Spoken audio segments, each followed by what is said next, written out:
एक आशुतोष रहा है, आशुतोष पत्रकार रहा है।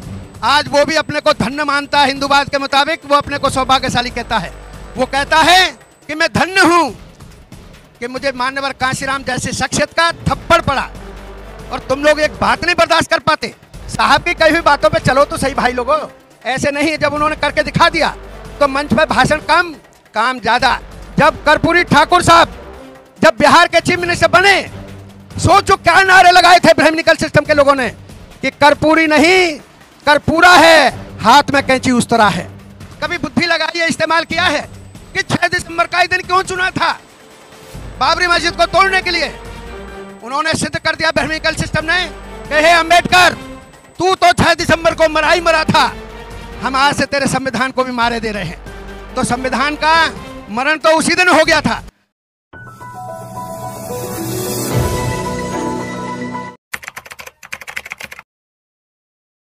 आप लोगों को सोचने की बात तो ये होगी कि यहाँ पर हम सारे लोग जितने बैठे हैं, मान्यवर कांशीराम साहब के कहने के मुताबिक, मेरी कभी जून 85 में मान्यवर साहब से मुलाकात हुई, या मेरे बहुत सारे साथी इधर बैठे भी हैं जिनके साथ मिलकर के या उन्होंने हमारे साथ मिलकर के काम किया। तो साहब से 2 अक्टूबर 91 में जब मुलाकात हो रही थी तो उन्होंने कहा कि भाई आप लोग कहाँ के रहने वाले हैं? मैंने कहा मैं उत्तर प्रदेश का रहने वाला हूँ। बोले आप यूपी जाइएगा? ना ना साहब, दिल्ली में नौकरी है। तो फिर नौकरी करिएगा। मैं पंजाब नेशनल बैंक से रिटायर्ड हूँ एज ए मैनेजर।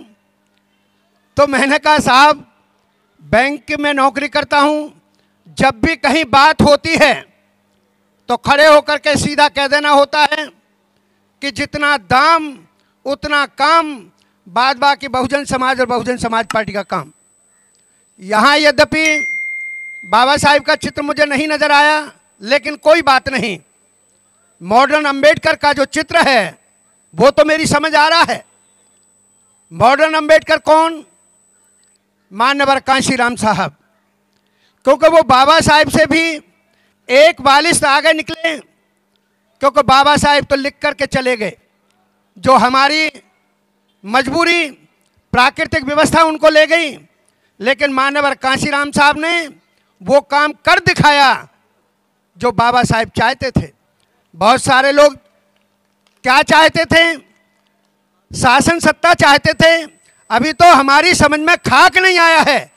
अरे बाबा साहिब के इतने बड़े बड़े वॉल्यूम पढ़ने की आज जरूरत नहीं है, उनकी लिखी हुई किताब भी पढ़ने की जरूरत नहीं है, उन पर जो किताबें लिखी हैं उन्हें भी पढ़ने की जरूरत नहीं है।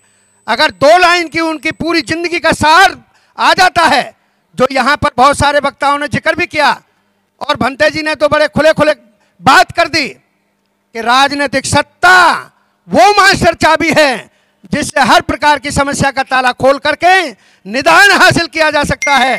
तो कैसी व्हाट्सएप? अरे व्हाट्सएप पर जाओ, मैं तो टीवी पैनलिस्ट हूँ, मुझे तो इतनी देर में टीवी वालों से भी छीन लेता हूँ और टाइम ले लेता हूँ। लेकिन यहाँ थोड़ा दिक्कत हुआ। तो मान्यवर कांशीराम साहब को जब हम याद कर रहे हों तो उनकी कही हुई बातों को भी हमें याद करना होगा। क्या करना होगा? बाबा साहब ने शादी नहीं कराई। क्यों नहीं कराई? किसी ने मना किया था? माँ बाप ने तो चिट्ठी भी लिखी थी।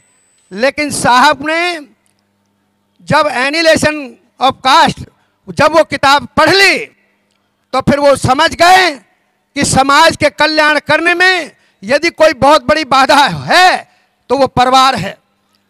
बहुत बड़ी बाधा यदि कोई है तो वो परिवार है। या तो हम परिवार को ऐसा बना लें, हम लोग हैं जिन मैडम की बदौलत, जिस घरवाली की बदौलत आज इस मंच पर बात कर रहा हूं, तो मेरे से ज्यादा धन्य तो वो हैं। नहीं तो वो कह देते जा कहाँ रहे हो, आज तो इतवार है मेरे पास रहो। लेकिन ना ना ना, कांशीराम साहब का सानिध्य तो मिला है। और उन्होंने यहाँ तक भी कहा, क्या आज बैकवर्ड की बात यहाँ साथी लोग कर रहे थे, अरे देखो ना, यह आज की बात थोड़ी ना है।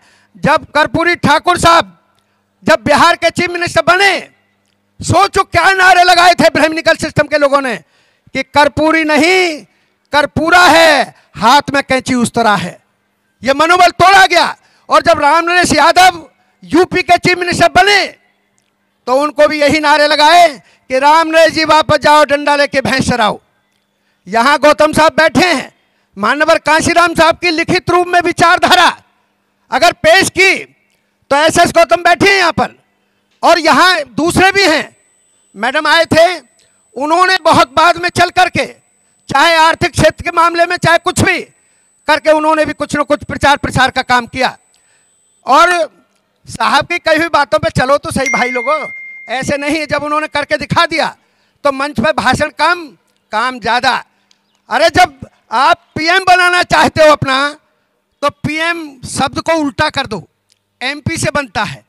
और एमपी बनाने के लिए क्या होगा, आपको वोटर की जरूरत होगी, और वोट बनाओगे, वोटर बनाओगे, तब जा करके कहीं एमपी बना पाओगे, पीएम बना पाओगे।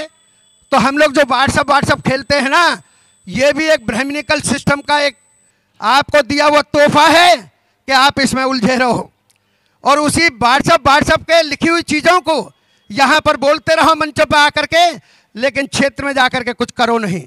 तो ऐसे तो बात बनने वाली नहीं है। यहाँ कही गई बात बिल्कुल सत्य है। हमारे लोगों में ज्ञानचंद बहुत हैं, और हुक्मचंद उससे भी ज़्यादा हैं, रायचंद उससे भी ज़्यादा हैं, लेकिन करमचंद नहीं है। एक करमचंद बना था इस देश में, वो तुम्हारी किस्मत को कैसा बिगाड़ गया ये तुम जानो। लेकिन साहब के जब बात पर चले हम लोग, तो ये सब कुछ देखना पड़ेगा कि साहब ने क्या क्या किया। अरे पंजाब भवन पर, जब तो हम सत्ता में नहीं थे, पंजाब भवन पर जब धरना चल रहा था, तो एक एसीपी रोक नहीं पाए एक स्कूटर वाले को, उसके कान पर जड़ दिया। तुझे दिखाई नहीं दे रहा, अगर एक्सीडेंट हो जाए कौन जिम्मेदार होगा। और उसी तरीके से आपको याद दिला देना चाहता हूँ, जब टीवी पर मेरे से बातचीत होती है, एक आशुतोष रहा है, आशुतोष पत्रकार रहा है, आज वो भी अपने को धन्य मानता है। हिंदूवाद के मुताबिक वो अपने को सौभाग्यशाली कहता है। वो कहता है कि मैं धन्य हूँ कि मुझे मान्यवर कांशीराम जैसे शख्सियत का थप्पड़ पड़ा, और तुम लोग एक बात नहीं बर्दाश्त कर पाते। और इतना ही नहीं, जब उन्होंने ये कह दिया कि भाई 6 दिसंबर का इधर जिक्र किया गया बाबरी मस्जिद का, कभी बुद्धि लगाई है, इस्तेमाल किया है कि 6 दिसंबर का ही दिन क्यों चुना था बाबरी मस्जिद को तोड़ने के लिए। उन्होंने सिद्ध कर दिया ब्राह्मणिकल सिस्टम ने कि हे अंबेडकर, तू तो 6 दिसंबर को मरा था, हम आज से तेरे संविधान को भी मारे दे रहे हैं। तो संविधान का मरण तो उसी दिन हो गया था जिस दिन बाबरी मस्जिद तोड़ दी थी। कोई समझे ना समझे वो उसके ऊपर बात है। और